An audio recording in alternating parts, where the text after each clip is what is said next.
Hello, this is Professor Merrill Lichty. In this video, we're going to look at the use of chi-square tests to test for the differences in proportions. We've already talked about some of the tests for continuous data, such as the 1 and 2 sample z-tests. Now we're going to talk about the chi-square test, which is ideal for dealing with categorical data. In this case, the response of a participant in a study, for instance, would be classified according to some category rather than a measure, such as gender or race or whether they drive a car, SUV, or pickup truck. Here's an example. Suppose we're interested in satisfaction of residents with their health care, and we're looking at Delaware, Chester, and Bucks counties. So basically we take a sample from each of the counties. For example, here we take 210 residents from Delaware County, ask them if they're satisfied with their health care, and of those 140 said they were satisfied, and the rest 70 said they weren't satisfied. So we did that similarly for the other counties, different numbers of samples, and you can see that in this two-way table or cross-tabulation table that's posted down at the bottom. We can calculate the sample proportion for each of the counties very simply by taking the number that are satisfied. In the case of Bucks County, that's 115, and divide that by the total number in the sample. Again, in Bucks County, that's 192 for a ratio of 59%. In Chester County, we get 49%. In Delaware County, we get 66%.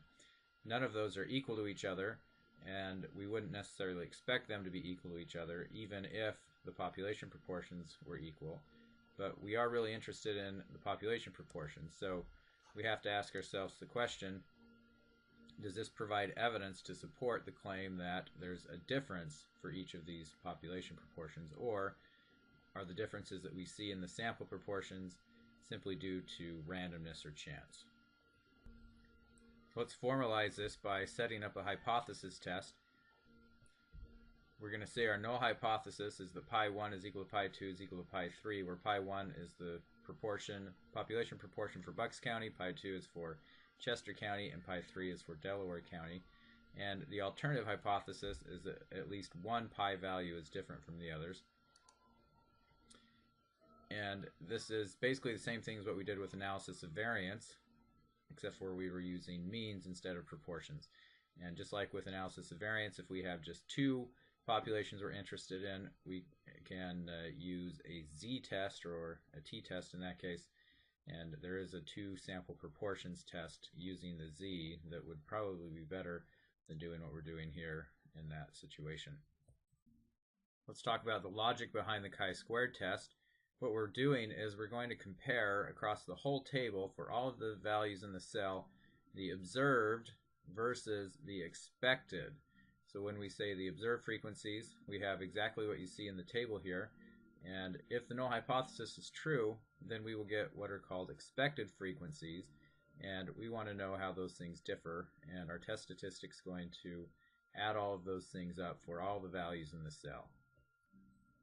So if we look at the null hypothesis that all of the proportions are equal to each other, we're going to say that they're going to be equal to a common proportion. We're going to get that by aggregating all of the data and estimating pi with p bar, and that's going to be 344 divided by 582, or 59.11% satisfied in each county. Again, that's if the null hypothesis were true. So in Bucks County, we would have expected number satisfied of 113.5. That's just the 192 times 59.11%. The number unsatisfied would be 78.5 in Bucks County. In Chester County, we would get 106.4 that are expected to be satisfied, and so forth. Here we have a summary of the observed frequencies and the expected frequencies in the parentheses in this table. And what we're going to do is we're going to compare these things, and if the expected and the observed are close to each other, then there's going to be no basis for rejecting the null hypothesis. If, on the other hand, they're not close to each other, then we're going to say the alternative hypothesis is true, and we're going to reject the null hypothesis. So just like all the other times we've done hypothesis testing and we want to know what it means to have a big difference, we need to come up with some measure of closeness. And so we're going to just take the difference between the observed and the expected frequencies, and we're going to square those and divide by the expected frequency, and that's going to give us what's called a chi-squared statistic when we sum over all of the cells. And the reason that we divide by the expected frequencies is because that tells us if we have a big error or a small error, it's going to make a big or a small contribution. For example, if the expected frequency was 200 and the error was 10, that's only about a 5% error. Compare that to when the expected frequency is 20 and the difference is 10, that's going to be a 50% error. So this is the measure that we use to say whether we're close or not. In other words, if there's a big difference in what we expect and what we observe, we're going to reject the null hypothesis. If there's a small difference, we're going to say probably the difference we're observing is due to randomness. Let's plug the numbers in and come up with our chi-squared statistic. In the first cell, we have 115 as the observed, 113.5 as the expected. So if we take 115 minus 113.5, square it, divide by 113.5, add that to the contribution from the next cell, 89 minus 106.4 squared divided by 106.4, and so forth. Do that all the way down to here, the last one, when we get 70 minus 85.9 squared divided by 89.5. Plug all that in, and we get 11.99 as our test statistic. Let's talk about the sampling distribution and critical values. In a chi-squared test, we're going to have, first of all, C, which is the number of proportions of interest. In this case, we have 3. And when H0 is true, then we have what's called a chi-squared test statistic, which has, as should be no surprise, a chi-squared distribution with C minus 1 degrees of freedom. Now, this is a graph from Minitab of several different chi-square distributions depending on the degrees of freedom. For 2 degrees of freedom, you see what looks like an exponential distribution or exponential decay, and then as the degrees of freedom get bigger, the center of the distribution moves out further and the symmetry increases. So when we have 20 degrees of freedom, that looks almost like a bell-shaped distribution. Let's talk about the degrees of freedom for a chi-square distribution in a little bit more detail, and this will actually help us understand a little bit better what degrees of freedom are all about. We've mentioned those before with the T and the F distributions, but it's a little bit more complicated in that case. So with the chi-square, we have C minus 1 degrees of freedom, where C is the number of groups or proportions. And let's say we want to fill in the table that we have here. And we have the row totals and the column totals already determined. In that situation, how many of the other cells could we actually fill in freely? So let's just say, for example, that we had 100 satisfied people in Bucks County and 110 satisfied people in Chester County. Well, those are our 2 degrees of freedom that we've used up. In other words, everything else in this table is determined by the 2 degrees of freedom, the row and the column totals. In other words, all the other things that we have here are fixed based on those 2 degrees of freedom. And we can pick any 2 that we want and fill those in, and then everything else is fixed. So that's what we mean by when we're talking about degrees of freedom. And it's the same idea when we talk about the T distribution and the F distribution. So how do we come up with critical values for a chi-squared test? Well, if we look at the formula, we see that we have frequency of observed minus expected squared. So if the null hypothesis is true, then that value should be small. And if the alternative hypothesis is true, then that value should be large, in which case, when we sum all those up, we're going to reject the null hypothesis if our chi-squared is a big value. So in this particular example, we're going to say, let's reject the null hypothesis if our chi-square statistic is bigger than 5.99, and that's always going to be the case with this type of test. We're going to have a right-tailed rejection region. We can get the same thing if we look at the chi-squared table in the textbook, and this is what chi-squared tables look like. We have the upper tail area. In this case, we want alpha to be 5%, and we have 2 degrees of freedom. So we get 5.991. At this point, we have exactly the same story as what we've been doing all along with the hypothesis testing. We get a critical value. In this case, it's 5.99, and that tells us our decision rule to reject the null hypothesis if chi-square stat is bigger than that number. So let's put all of this together. We have a rejection region for anything bigger than 5.991, and our test statistic is 11.99. That tells us to reject the null hypothesis and conclude that the proportions for the different counties are in fact different. Let's look again at the expected frequency calculation. Recall that we found the overall proportion by taking row 1 total and dividing that by the grand total. So if we wanted to find the expected frequency for Bucks County, we took that proportion and multiplied it by the column 1 total. And this turns out to be a general formula. If you take the row total times the column total and divide by the grand total, that gives you the expected frequency for the cell. So for example, if we wanted the expected frequency in the Chester unsatisfied cell, we would take 238, which is this row total, times 180, which is the column total, divided by 582, which is the grand total, and that gives us 73.6. You can let Minitab do the heavy lifting for you, and all you need to do is type the data into this type of format, and then go to Stats, Tables, chi-square test for association, and this is what you'll see. You want to choose Summarize Data in a Two-Way Table, so this is a two-way table up here. And then the way you fill out the rest of this is select columns containing the table, Bucks, Chester, and Delaware. And then for the labels for the table, the row labels are actually given in column C1. You can see that up here, satisfied and unsatisfied.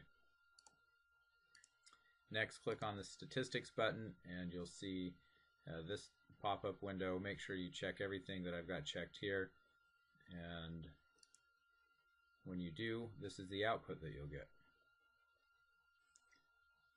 Let's look at the Chester County satisfied cell. You can see here that we have the observed and the expected values. The chi-square contribution, or rather the contribution that makes to the chi-square statistic, is going to be 2.84. That's the observed minus the expected, so 89 minus 106.39 squared divided by 106.39. And when we add all those things up for all of the different rows, we get the Pearson chi-squared statistic, which is very close to, actually a little bit more accurate than what we did by hand. And we see the degrees of freedom, and the p-value is given to us at 0.003. So at this point we could do the p-value approach to the hypothesis test and say the p-value is less than 5%, so we're going to reject the null hypothesis. There's one other line that's given to us, and that is the likelihood ratio chi-square, and you can see that here. We're not going to talk about that, so we're just going to ignore it for now. Here's some fine print for the chi-square test. Everything we've described so far can be done if the expected frequencies for each of the cells are at least 1. And we have that in the example that we're working on here. If you don't have the expected frequencies at least 1, all you simply need to do is combine the table columns together until you have that requirement met. So let's go back to our analysis. We rejected H0 and concluded that at least one of the proportions is different than the other ones.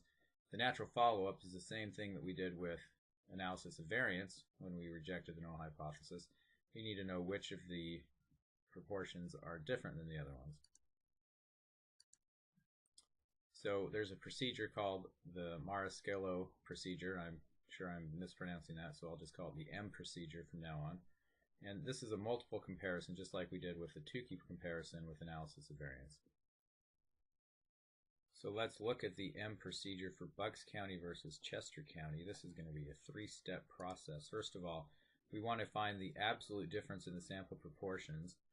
And in this case, we're going to say P1 minus P2 in absolute value. P1 is the sample proportion for Bucks County. P2 is for Chester County. And we see the difference is 0.1046. Next, we need to find a critical range, and this is going to be found by using a chi-square value. Turns out it's the same one that we talked about for the hypothesis test. We're going to take the square root of that, multiply it by the square root of p1 times 1 minus p1 over n1 plus p2 times 1 minus p2 over n2. When we plug all these numbers into our critical range formula, we get 0.1258, and now we just need to compare that to the number that we found in part 1, and in this case the absolute difference that we observed, 0.1046, is less than the critical range of 0.1258.